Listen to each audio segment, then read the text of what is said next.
Welcome to the webinar that I will show you on how to set up your IIS site for WebConnect Community version. This process will show you how to go through your Iis Manager, set up your website, create your application pools, and the entire process to get your website up and running. So the first thing that you need to do is download the zip file that was sent to you in an email.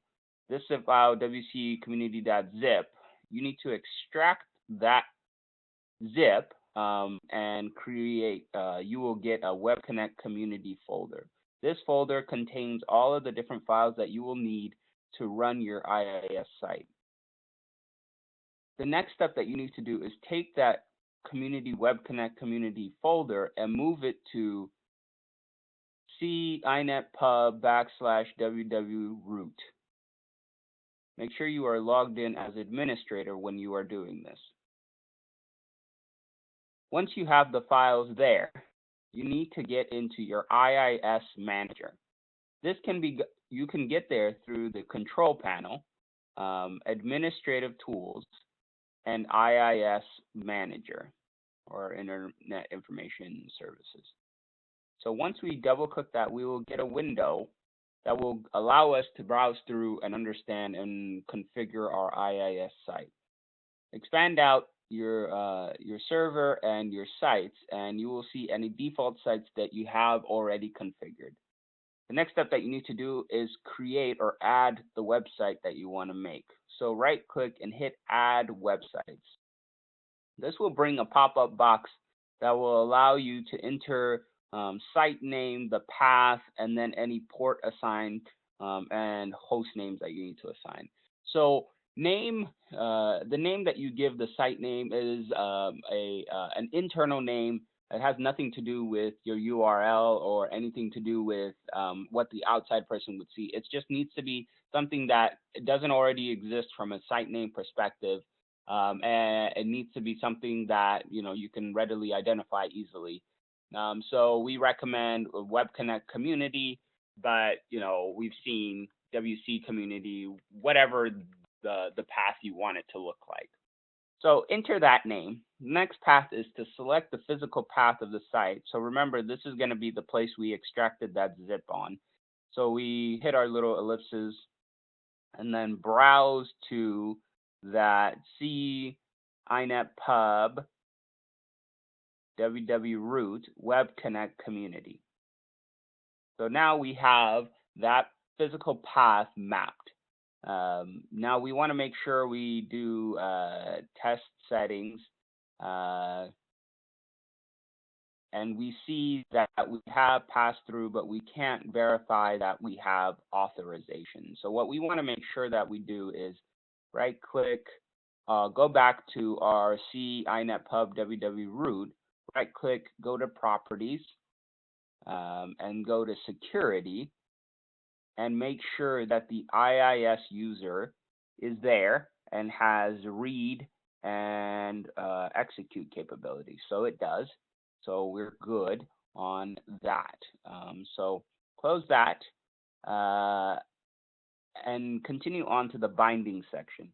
This is a bit more of a complicated section, and you will definitely need your IT guy to work through this with you or your hosting service. This is where you can set up the host name if you have one to direct to this. So if you have a IP address that is assigned to this IIS box, then you can select it. And if you have a port number that you use besides the default 80, this is where you enter that. So work with either your hosting provider or your IT manager to figure out the IP address that he or she wants assigned to this website and the port number. The next thing is if you want to assign a host name so that when IIS gets the outside call, if it's www.comsto.com or the subdomain, the main thing is that the WebConnect community version has to be in the root folder of a site. And it can be within subdomains, it can be within main branches, but it has to be the root site within that. So work with your IT manager or your hosting provider to figure out what host name and what IPs you want assigned. But for now, we're going to leave it as a default. I'm going to assign a different port because I already have a site assigned. So I'm going to go 870 and press OK. Now we see that our website has been created in our list. And so we can see that in here, oh,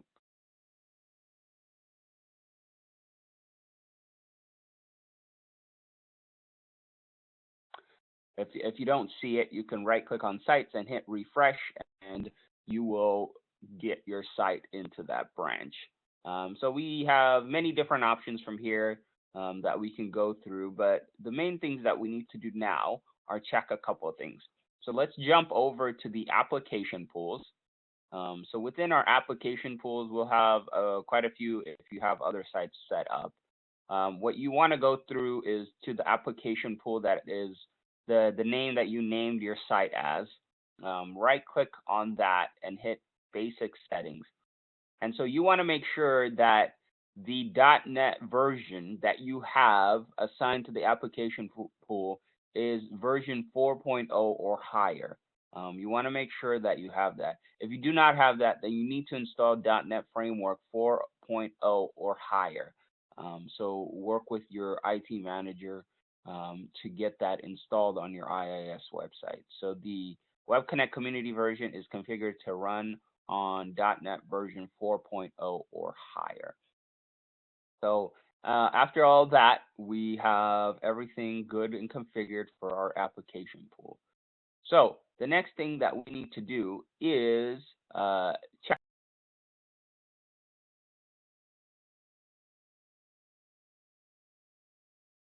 To check if our site is working, we just hit our browse button right here on the right, and this will pop up our website in our internet browser.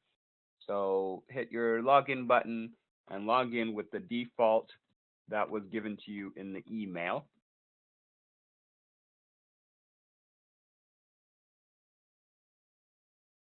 And configure away. So the steps to configure are in the web page that was also sent in the email on how to configure each one of these steps to connect to your P21 database and all of the other configuration settings.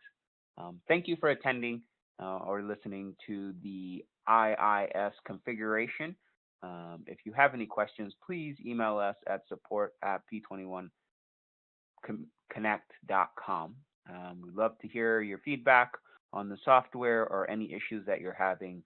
We'd love to address those for you. Thank you again. Day.